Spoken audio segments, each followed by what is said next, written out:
Hey there, it's the postdoctor, Jeff Sangpeel. We talked about archives before. Now let's talk about LTO and how it can benefit you.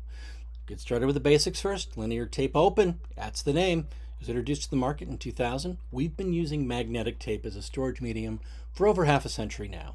It's half-inch tape. When you see those historical computer archives with the big reels of tape going back and forth, it's half-inch tape. Half-inch tape was the form factor of Beta and VHS, which means also Betamax, Digibeta, Beta SX, and a whole bunch of other formats. We've used variants of half-inch tape to keep archives for decades. Now it's just simply morphed in form and function. Instead of being the primary capture tool, it's part of the storage chain. It holds files instead of linear audio and video. It also gets you to the holy grail of 3-2-1 storage redundancy very easily. That's 3 copies, 2 different types of media, one set off-site, not in your building. It's very easy to achieve with a second set of tapes and an air bill. LTO is usually considered to be cold storage and the lowest cost per gigabyte for storage that can be had today. But in a deeper archive that lasts years, there are some other costs that can come creeping in. Let's get into the physical side of it. LTO tapes are now at Gen 10. That's 30 terabytes, delivering at 400 megabytes a second. Gen 9 is 18 at 400. Gen 8 is 12 at 360. You'll see other maximum numbers for all of those different layers of LTO. Those are compressed numbers. You don't use compressed data for media workflows. Your media technically is already compressed.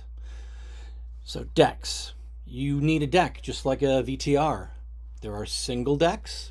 There are libraries. There are replacement decks for libraries that lets you bring a library into the next generation. How they attach? There's all sorts of connections. There's Thunderbolt. There's SAS up to 12 gigs. There's 10 gig Ethernet. There's even fiber channel out there. Now, a deck is typically going to read the 2 previous generations of LTO. Now, this is where the cost can begin to creep in. Just because I can go get a cardboard box full of VHS tapes from my storage, it doesn't mean that I have access to the media there. I don't own a VHS deck. LTO is the same way. When you move up generations, you may need to repack your data into the new form. Also, like any other physical medium, how you store the tapes determines how well they're going to age. If they're out in a metal storage locker, in a cardboard box, with temperature and humidity changes, media is not going to fare so well. Mold likes magnetic tape, by the way. Form factors you can have for those decks. Single desktop or single rack mount, made by folks like Simply, Magstore, HPE, Unitex, even Quantum has a single desktop deck. Then you get into libraries, which are autoloaders, and they can start at 8 or 16 and go way up there. Magstore, Simply, Qualstar, Quantum, HPE, Spectralogic. What's important with these libraries is the number of slots versus the number of decks. Think of it kind of like a 5-disc CD changer from the 90s. Easy to keep what you need in the system for longer, but you know it's going to take a while for that one disc to come out and pop in the other and play. A higher deck count is going to give you higher throughput overall when you're pushing to tape. You can write more than one tape at a time. And wouldn't it be great to read from one tape while writing from another? Libraries allow you to do this. There's also tape as object library systems available. These are designed to be deep archive in a cloud and large data center environments. They come with enormous capacity, incredible throughput, and are geared to the coldest of cold storage tiers. Exabyte level scaling, up to 45 racks in a data center in size, holding tens of thousands of tapes. Spectralogic's Tfinity, Quantum Scalar i6000 live in that space. If you need cloud provider scale for your storage, LTO can get you to that point. Concepts such as LTO as object and tape as a service are part of the tape ecosystem when you get to that scale. Now, how are you going to manage all of this stuff? You could just simply use your head or spreadsheets.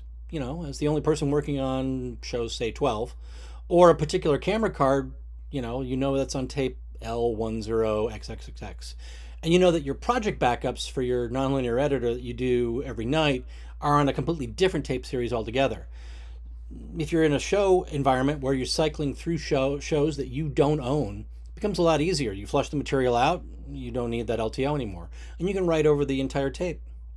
It's going to get difficult for a large operation, or if you need to keep things for a longer period of time, or if you need to find a single file. One file in 30 terabytes worth of media that you don't have the details for because you don't track the details.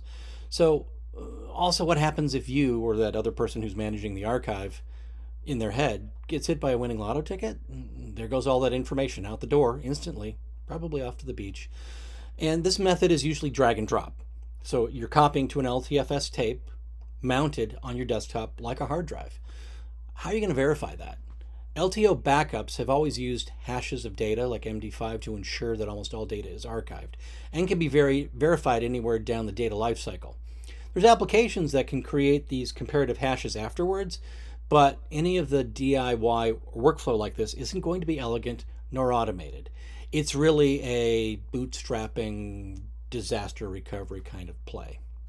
2, as a management method, applications that are designed for data backup but aren't media-centric. 20 gigs of spreadsheets and text does still equal 20 gigs of RE raw original camera files, but you have no information on the metadata on those files. And for media, just beyond simple restore it all workflows, the metadata rules all.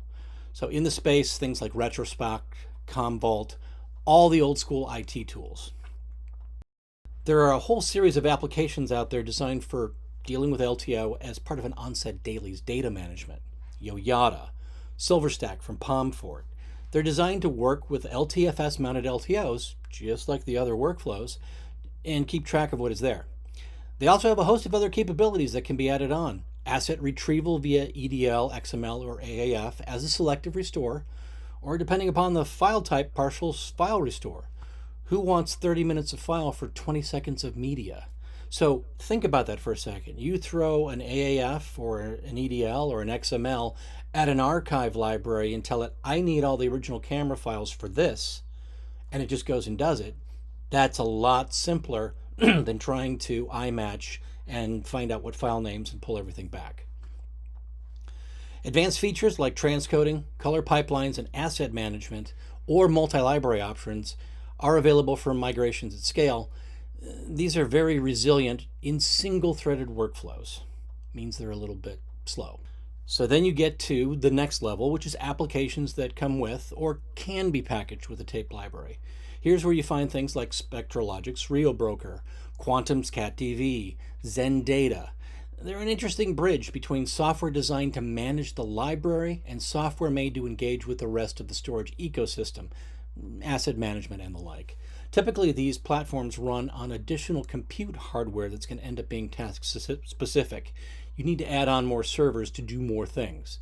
Makes it similar to the onset daily style of workflow, but faster and multi-threaded. You get a lot more media through the pipeline. You can also have storage gateways, front-end cache for LTO to quickly clear more expensive tier storage, and integration into existing creative tool sets with panels that can open into the editor, engagement with asset management systems for back-end workflows. Then we get to applications that stand alone and are custom made for archive management and data movement. This is folks like SFS and SF Archive, Archiware, P5, CatDV is even in this space, and then you got Pixtor's Ingenia. These tools are usually hardware agnostic. They're made to work well with almost anyone's library, or in some cases, libraries. They're also data movement methodologies, so they have a lot more insight into your media lifecycle. They can orchestrate data movement between different tiers of disk storage and then out onto tape. Some of them even manage cloud.